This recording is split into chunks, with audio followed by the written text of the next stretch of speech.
the art of slowing down is not really much in practice because slowing down is not seen as a virtue. We all seem to be caught up in a race where you have to run faster and faster. But I think with age and wisdom, you realize you don't have to run anywhere. You have to conquer by being still. And stillness puts you in touch with the entire range of energy, the entire cosmos. We as individuals are just a speck of dust.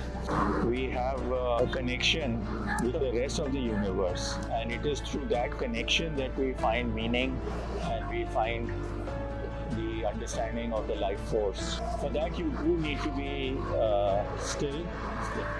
Slowing down helps you do that.